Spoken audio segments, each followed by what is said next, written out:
11. On the blush of modesty. Your friend and I have had a conversation. He is a man of ability. His very first words showed what spirit and understanding he possesses, and what progress he has already made. He gave me a foretaste, and he will not fail to answer thereto.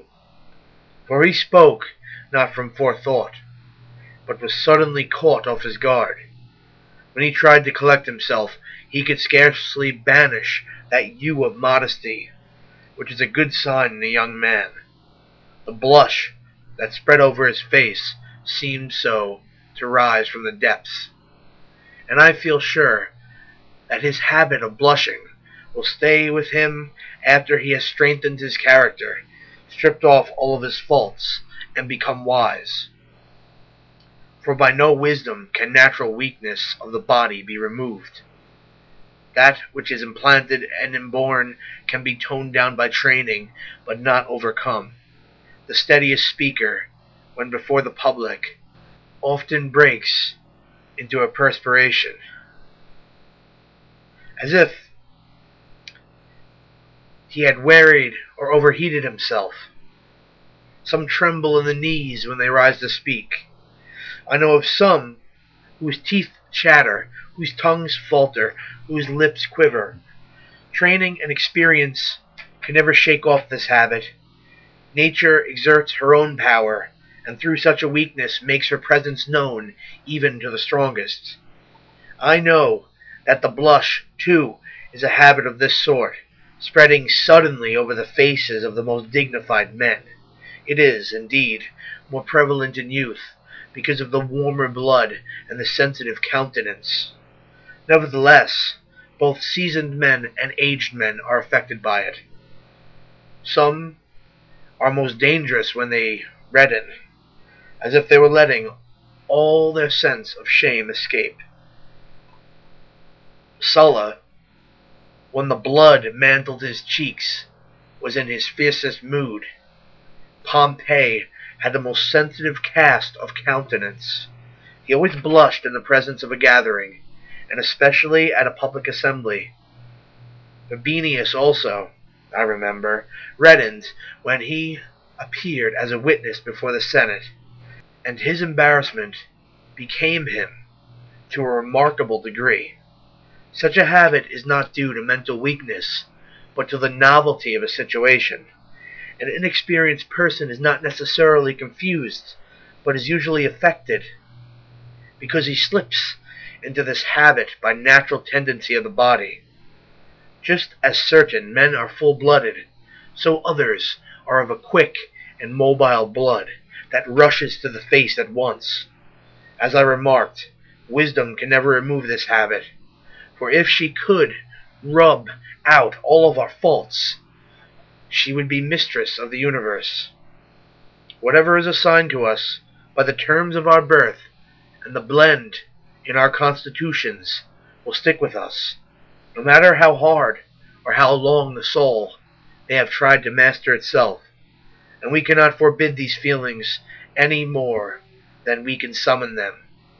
Actors in the theater who imitate the emotions, who portray fear and nervousness, who depict sorrow, imitate bashfulness by hanging their heads, lowering their voices, and keeping their eyes fixed and rooted upon the ground. They cannot, however, muster a blush, for the blush cannot be prevented or acquired. Wisdom will not assure us of a remedy, or give us help against it. It comes or goes unbidden, and is a law unto itself. But my letter calls for its closing sentence. Hear and take to heart this useful and wholesome motto.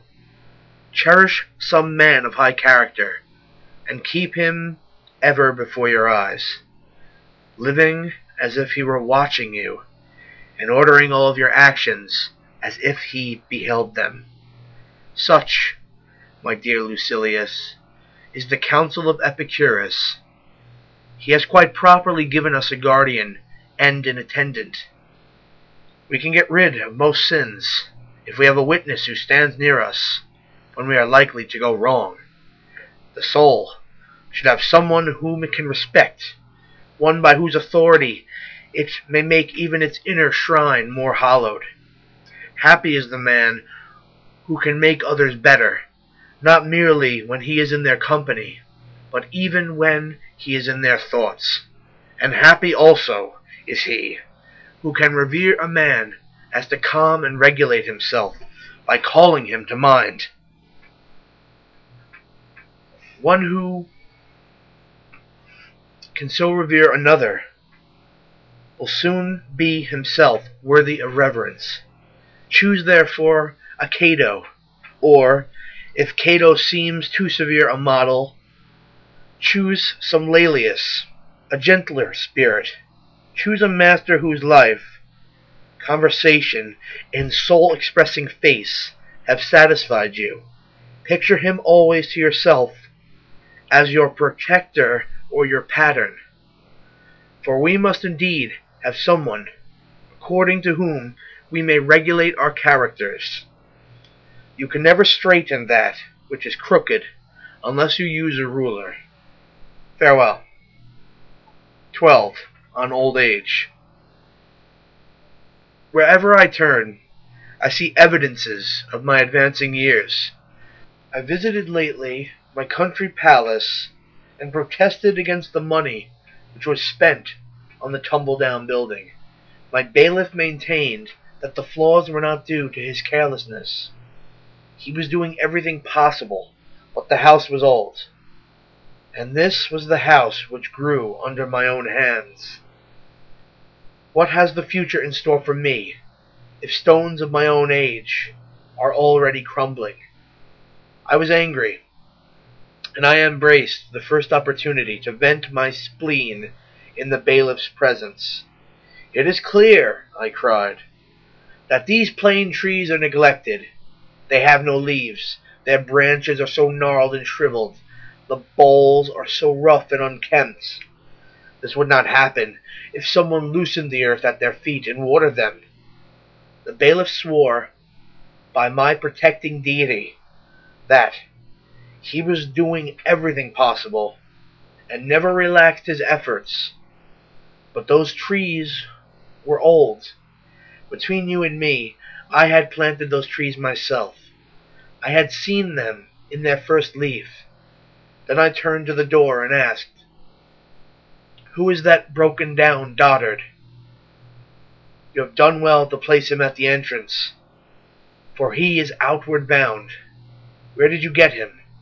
What pleasure did it give you to take up for burial some other man's dead?" But the slave said, "Don't you know me, sir? I am Felicio. You used to bring me little images. My father was Philocetus the steward, and I am your pet slave." "The man is clear crazy," I remarked.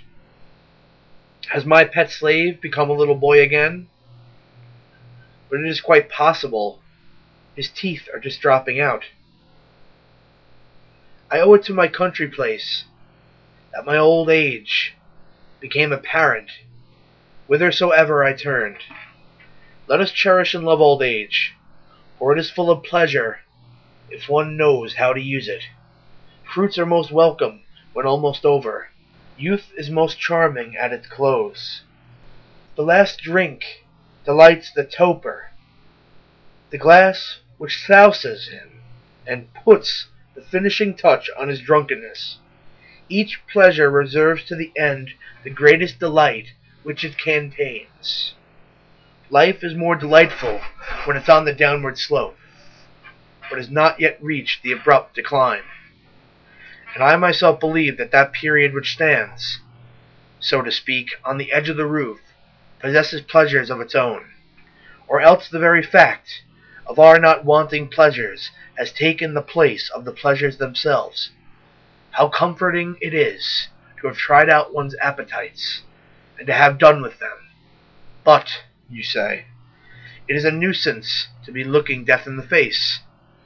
Death, however, should be looked in the face by young and old alike. We are not summoned according to our rating on the censor's list.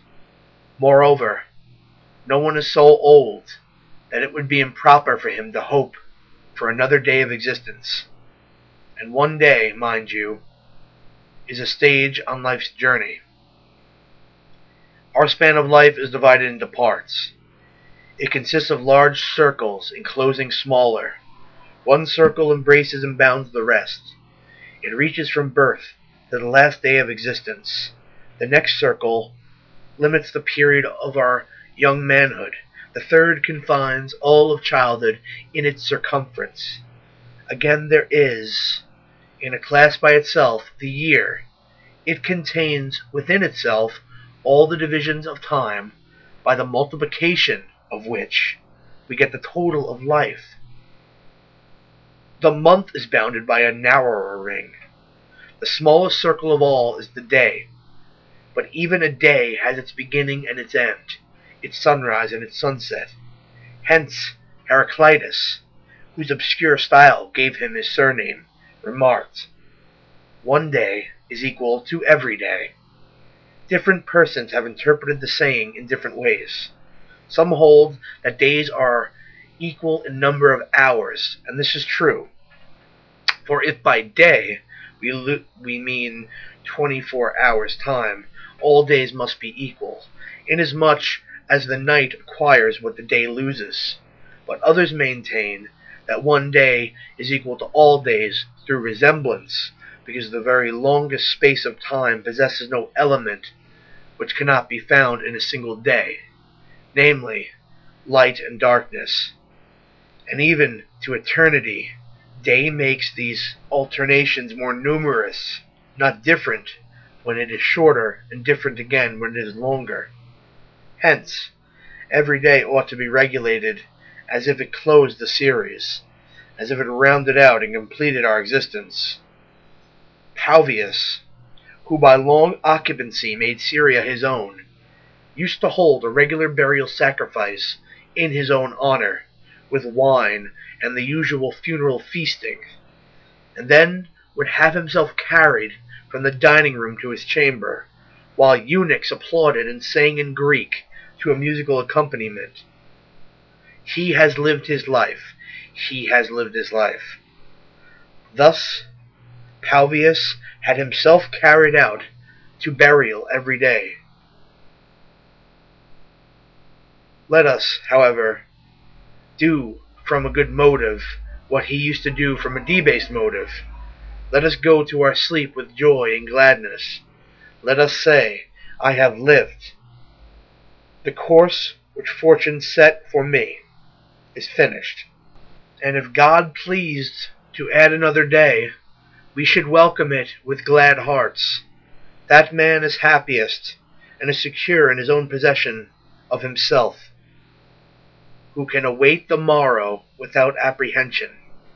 When a man has said, I have lived, every morning he arises, he receives a bonus. But now I ought to close my letter. What, you say? Shall it come to me without any little offering?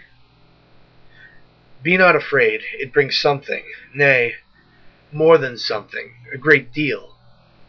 For what is more nobler than the following saying, of which I make this letter to the bearer? It is wrong to live under constraint, but no man is constrained to live under constraint. Of course not. On all sides lie many short and simple paths to freedom, and let us thank God that no man can be kept in life. We may spurn the very constraints that hold us. Epicurus, you reply, utter these words. What are you doing with another's property? Any truth, I maintain, is my own property, and I shall continue to heap quotations from Epicurus upon you, so that all persons who swear by the words of another, and put a value upon the speaker, and not upon the thing spoke, may understand that the best ideas are common property. Farewell. 13. On Groundless Fears. I know that you have plenty of spirit. For even before you began to equip yourself with maxims which were wholesome and potent to overcome obstacles, you were taking pride in your contest with fortune. And this is all the more true, now that you have grappled with fortune and tested your powers. For our powers can never inspire in us implicit faith in ourselves, except when many difficulties have confronted us on this side and on that, and have occasionally even come to close quarters with us. It is only in this way that the true spirit can be tested, the spirit that will never consent to come under the jurisdiction of things external to ourselves. This is the touchstone of such a spirit. No prize-fighter can go with high spirits into the strife if he has never been beaten black and blue. The only contestant who can confidently enter the lists is the man who has seen his own blood, who has felt his teeth rattle beneath his opponent's fist, who has been tripped and felt the full force of his adversary's charge, who has been downed in body but not in spirit, one who, as often as he falls, rises again with greater defiance than ever. So then, to keep up my figure, fortune has often in the past got the upper hand of you. And yet, you have not surrendered, but have leaped up and stood your ground still more eagerly. For manliness gains much strength by being challenged. Nevertheless, if you approve, allow me to offer some additional safeguards by which you may fortify yourself. There are more things, Lucilius, likely to frighten us than there are to crush us. We suffer more often in imagination than in reality. I am not speaking with you in the Stoic strain, but in my milder style. For it is our Stoic fashion to speak of all those things which provoke cries and groans as unimportant and beneath notice. But you and I must drop such great-sounding words, although, heaven knows, they are true enough. What I advise you to do is not to be unhappy before the crisis comes, since it may be that the dangers before which you paled as if they were threatening you will never come upon you. They certainly have not come yet. Accordingly, some things torment us more than they ought. Some torment us before they ought, and some torment us when they ought not to torment us at all. We are in the habit of exaggerating or imagining or anticipating sorrow. The first of these three faults may be postponed for the present, because the subject is under discussion and the case still in court, so to speak. That which I should call trifling, you will maintain to be most serious. For of course I know that most men laugh while being flogged, and that others wince at a box on the ear. We shall consider later whether these evils derive their power from their own strength or from our own weakness. Do me the favor, when men surround you and try to talk you into believing that you are unhappy, to consider not what you hear, but what you yourself feel, and to take counsel with your feelings and question yourself independently, because you know your own affairs better than anyone else does. Ask, is there any reason why these persons should condole with me? Why should they be worried or even fear some infection from me, as if its troubles could be transmitted? Is there any evil involved, or is it a matter merely of ill report rather than evil? Put the question voluntarily to yourself. Am I tormented without sufficient reason? Am I morose? And do I convert what is not an evil into what is an evil. You may retort with the question, how am I to know whether my sufferings are real or imaginary? Here is the rule for such matters. We are tormented either by things present or by things to come, or by both. As to things present, the decision is easy. Suppose that your person enjoys freedom and health, and that you do not suffer from any external injury. As to what may happen to in the future, we shall see later on. Today, there is nothing wrong with it. But, you say, something will happen to it. First of all, consider whether your proofs of future trouble are sure. For it is more often the case that we are troubled by our apprehensions, and that we are mocked by that mocker, rumor, which is wont to settle wars, but more often settles individuals.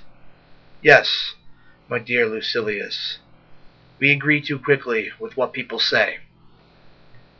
We do not put to test those things which cause our fear. We do not examine into them. We blench and retreat, just like soldiers who are forced to abandon their camp because of a dust cloud raised by stampeding cattle, or thrown into a panic by the spreading of some unauthenticated rumor.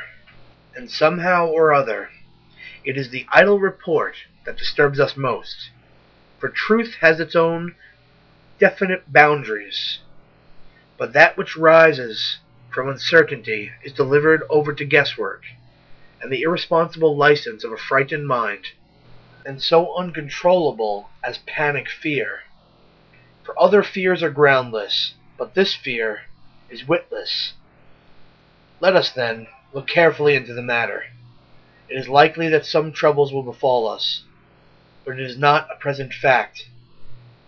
How often has the unexpected happened? How often has the expected never come to pass? And even though it is ordained to be, why does it avail to run out to meet your suffering? You will suffer soon enough when it arrives, so look forward meanwhile to better things. What shall you gain by doing this? Time.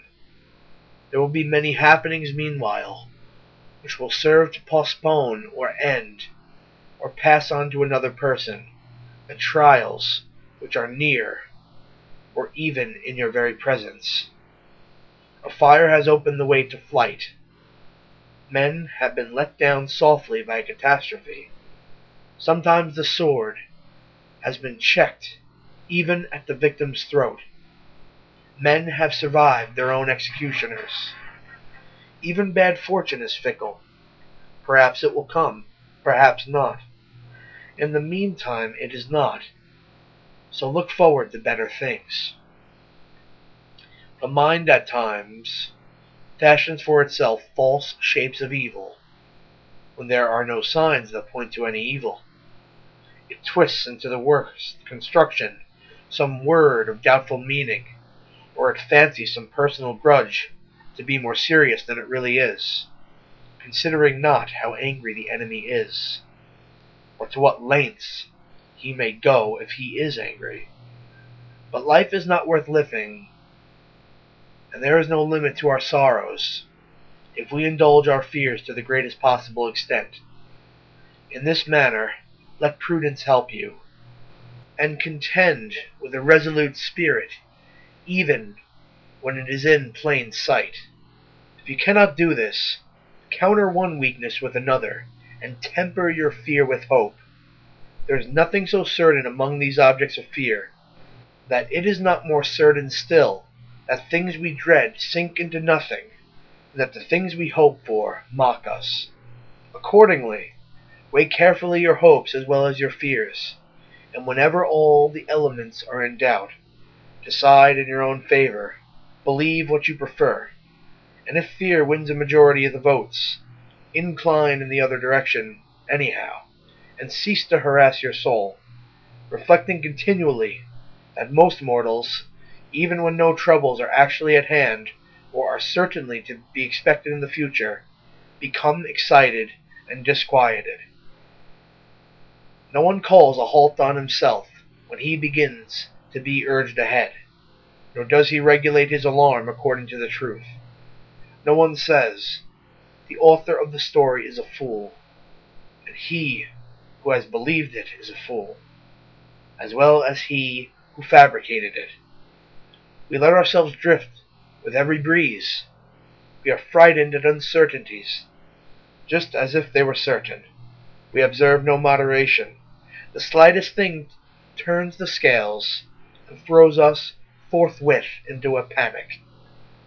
But I am ashamed either to admonish you sternly or to try to beguile you with such mild remedies. Let another say, "Perhaps the worst will not happen."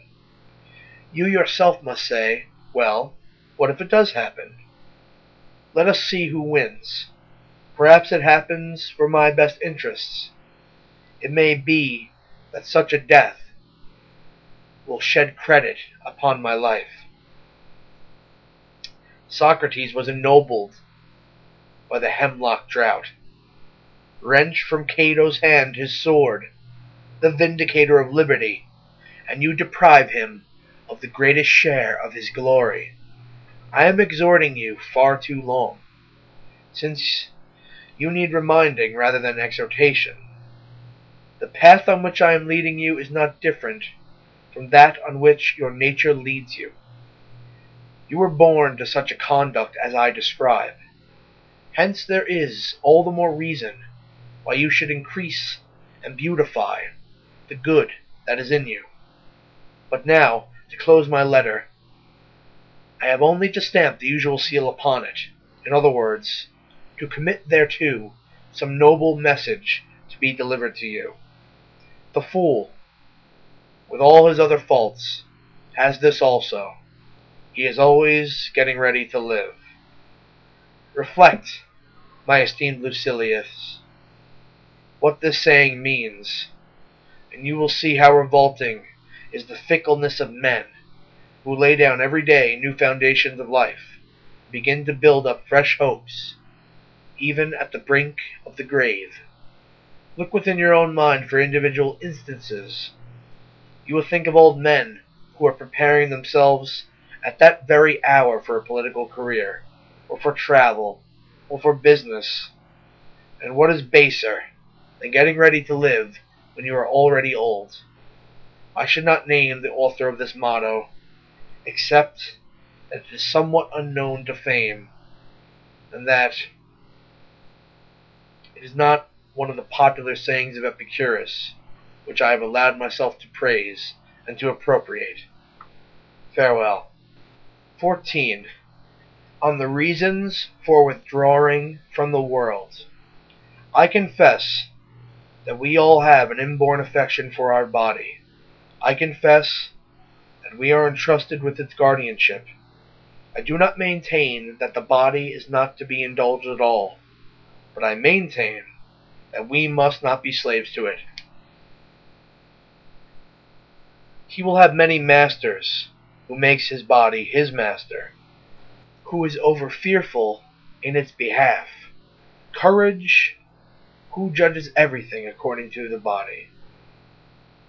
We should conduct ourselves not as if we ought to live for the body, but as if we could not live without it. Our too great love for it makes us restless with fears, burdens us with cares, and exposes to us insults. Virtue is held too cheap by the man who counts his body too dear. We should cherish the body with the greatest care, but we should also be prepared, when reason, self-respect, and duty demand the sacrifice, to deliver it even to the flames. Let us, however, insofar as we can, avoid discomforts as well as dangers, and withdraw to safe ground, by thinking continually how we may repel all objects of fear. If I am not mistaken, there are three main classes of these. We fear want, we fear sickness, and we fear the troubles, which results from the violence of the stronger. And of all these, that which shakes us most is the dread which hangs over us from our neighbor's ascendancy, for it is accompanied by great outcry and uproar. But the natural evils which I have mentioned, want and sickness, steal upon us silently, with no shock of terror to the eye or to the ear. The other kind of evil comes, so to speak, in the form of a huge parade. Surrounding it is a retinue of swords and fire and chains, and a mob of beasts to be let loose upon the disemboweled entrails of men.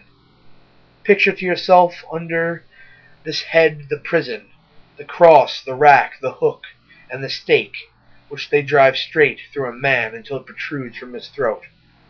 Think of human limbs torn apart by chariots driven in opposite directions, of the terrible shirts smeared and interwoven with inflammable materials, and all of the other contrivances devised by cruelty, in addition to those which I have mentioned.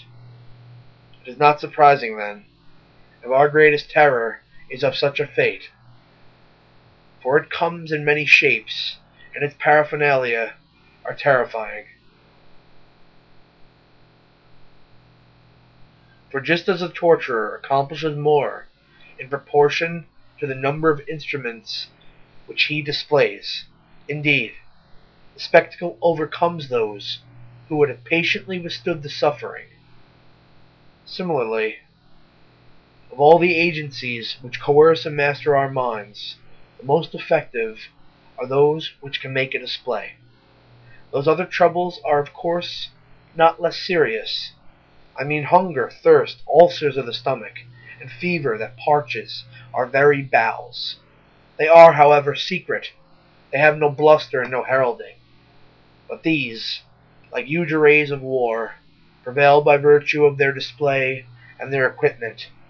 Let us, therefore, see to it that we abstain from giving offense. It is sometimes the people that we ought to fear, or sometimes a body of influential oligarchs in the Senate, if the method of governing the state is such that most of the business is done by that body, and sometimes individuals equipped with power by the people and against the people. It is burdensome to keep the friendship of all such persons. It is enough not to make enemies of them. So the wise man will never provoke the anger of those in power. Nay, he will even turn his course, precisely as he would turn from a storm if he were steering a ship. When you traveled to Sicily, you crossed the straits. The reckless pilot scorned the blustering south wind, the wind which roughens the Sicilian sea, and forced it into choppy currents. He sought not the shore on the left, but the strand hard by the place where Charybdis throws the seas into confusion. Your more careful pilot, however, questions those who know the locality as to the tides and the meaning of the clouds. He holds his course far from that region notorious for its swirling waters. Our wise man does the same. He shuns a strong man who may be injurious to him, making a point of not seeming to avoid him, because an important part of one's safety lies in not seeking safety openly, for what one avoids one condemns. We should therefore look about us and see how we may protect ourselves from the mob, and first of all, we should have no cravings like theirs, for rivalry results in strife. Again, let us possess nothing that can be snatched from us, to the great profit of a plotting foe. Let there be as little booty as possible on your person. No one sets out to shed blood of his fellow men for the sake of bloodshed. At any rate, very few. More murderers speculate on their profits than give vent to hatred. If you are empty-handed, the highwayman passes you by. Even along an infested road, the poor may travel in peace. Next, We must follow the old adage and avoid three things with special care: hatred, jealousy, and scorn. And wisdom alone can show you how this may be done. It is hard to observe a mean. We must be chary of letting the fear of jealousy lead us into becoming objects of scorn, lest, when we choose not to stamp others down, we let them think they can stamp us down. The power to inspire fear has caused many men to be in fear. Let us withdraw ourselves in every way, for it is harmful to be scorned as to be admired. One must therefore take refuge in philosophy. This pursuit, not only in the eyes of good men, but also in the eyes of those who are even moderately bad, is a sort of protecting emblem. For speech-making at the bar, or any other pursuit that claims the people's attention, wins enemies for a man, but philosophy is peaceful and minds her own business. Men cannot scorn her. She is honored by every profession, even the vilest among them. Evil can never grow so strong, and nobility of character can never be so plotted against, that the name of philosophy shall cease to be worshipped and sacred. Philosophy itself, however, should be practiced with calmness and moderation. Very well, then, you retort.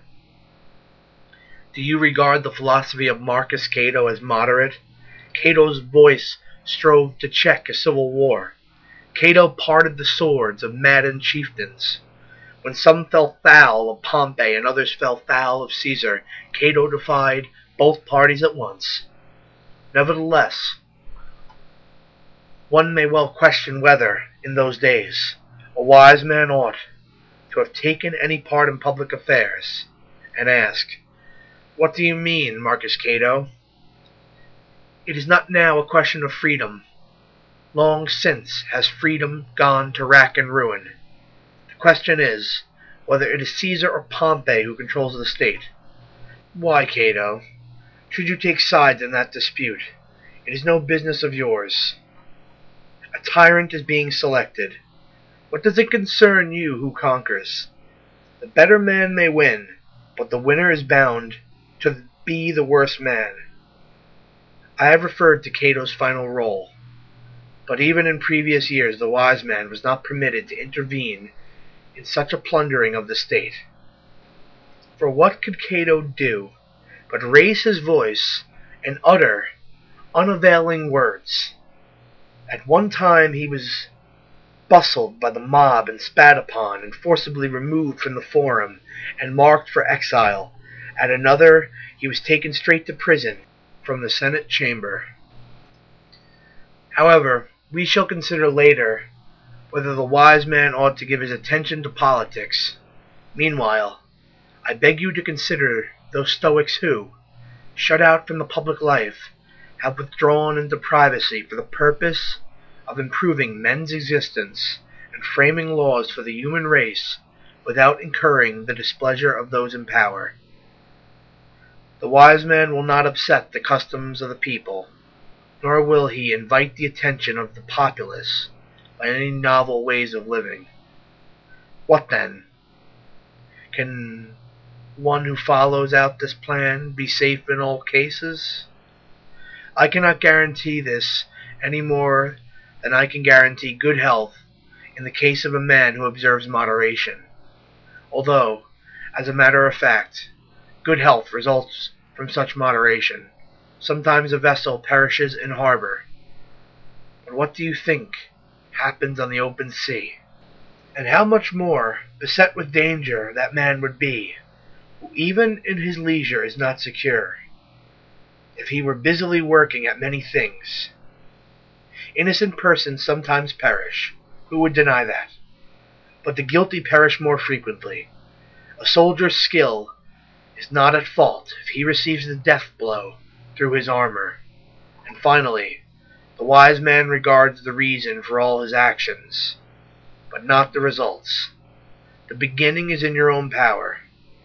Fortune decides the rest, but I do not allow her to pass sentence upon myself.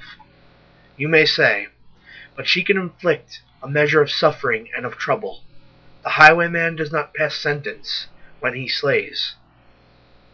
Now you are stretching forth your hand for the daily gift.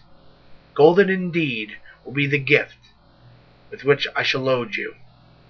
And inasmuch as we have mentioned gold, let me tell you how its use and enjoyment may bring you greater pleasure. He who needs riches least enjoys riches most. Author's name, please, you say? Now, to show you how generous I am, it is my intent to praise the dicta of other schools. The phrase belongs to Epicurus, or Metrodorus, or someone of that particular thinking shop. But what differences does it make who spoke the words? They were uttered for the world. He who craves riches feels fear on their account. No man, however, enjoys a blessing that brings anxiety. He is always trying to add a little more, while he puzzles over increasing his wealth. He forgets how to use it. He collects his accounts. He wears out the pavement in the forum. He turns over his ledger. In short, he ceases to be master and becomes a steward. Farewell. 15. On brawn and brains. The old Romans had a custom which survived even into my lifetime. They would add to the opening words of a letter, "If you are well, it is well. I also am well." Persons like ourselves would do well to say, "If you are studying philosophy, it is well." For this is just what being well means. Without philosophy the mind is sickly, and the body too, though it may be powerful, is strong only as that of a madman or a lunatic is strong. This, then, is the sort of health you should primarily cultivate. The other kind of health comes second, and will involve little effort, if you wish to be well physically. It is indeed foolish, my dear Lucilius, and very unsuitable for a cultivated man, to work hard over developing the muscles and broadening the shoulders, and strengthening the lungs. For although your heavy feeding produce good results and your sinews grow solid, you can never be a match, either in strength or in weight, for a first-class bull. Besides, by overloading the body with food, you strangle the soul and render it less active. Accordingly, limit the flesh as much as possible, and allow free play to the spirit. Many inconveniences beset those who devote themselves to such pursuits. In the first place, they have their exercises, at which they must work, and waste their life force, and render it less fit to bear the strain, or the severer studies. Second, their keen edge is dulled by heavy eating. Besides, they must take orders from slaves of the vilest stamp, men who alternate between the oil flask and the flagon, whose day passes satisfactorily if they have got up a good perspiration and quaffed, to make good what they have lost in sweat, huge draughts of liquor which will sink deeper because of their fasting. Drinking and sweating, it's the life of a dyspeptic. Now there are short and simple exercises which tire the body rapidly, and so save our time. And time is something of which we ought to keep strict account. These exercises are running, brandishing weights, and jumping, high jumping or broad jumping, or the kind which I may call the priest dance, or, in slighting terms, the clothes cleaner's jump. Select for practice any of these, and you will find it plain and easy. But whatever you do, come back soon from body to mind.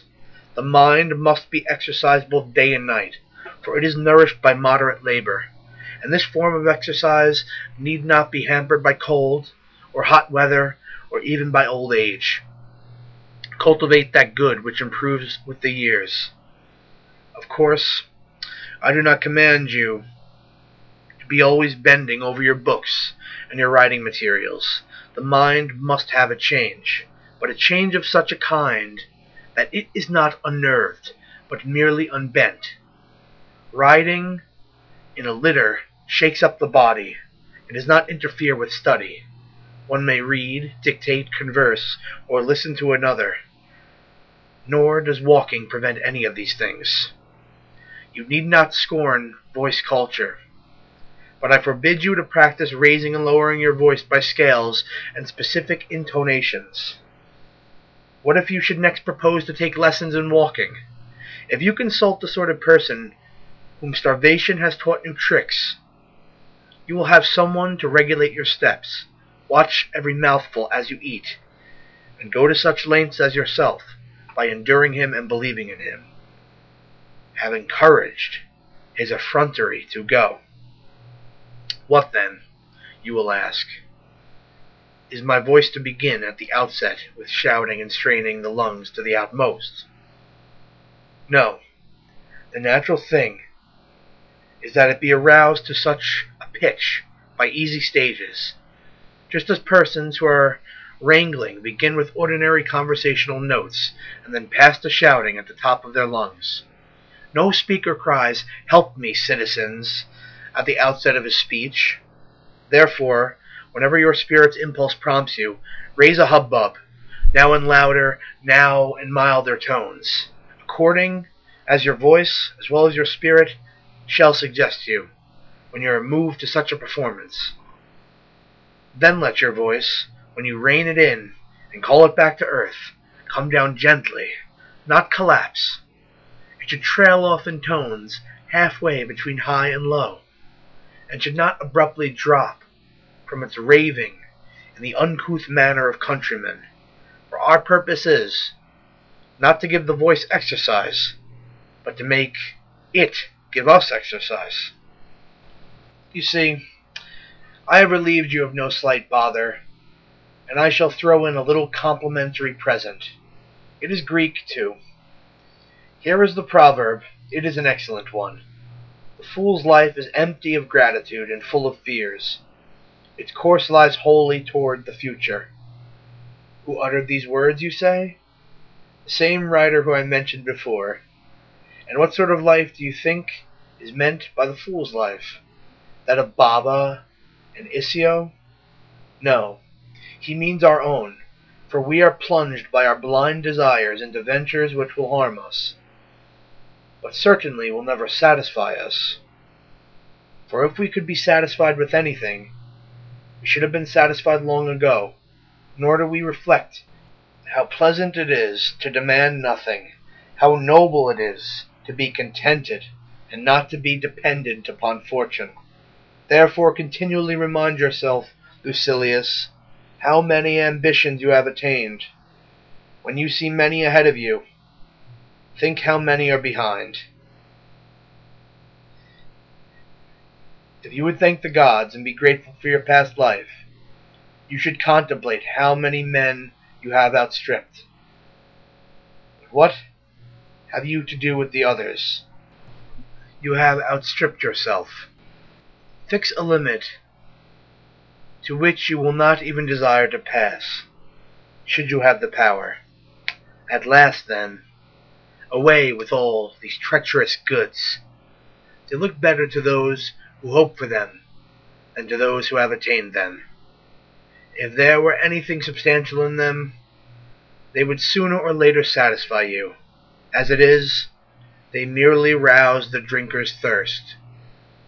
Away with fripperies which only serve for show. As to what the future's uncertain lot has in store, why should I demand of fortune that she give, rather than demand of myself that I should not crave? And why should I crave? Shall I heap up my winnings and forget that man's lot is unsubstantial?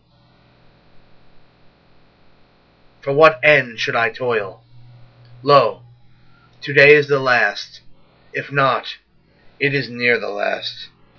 Farewell.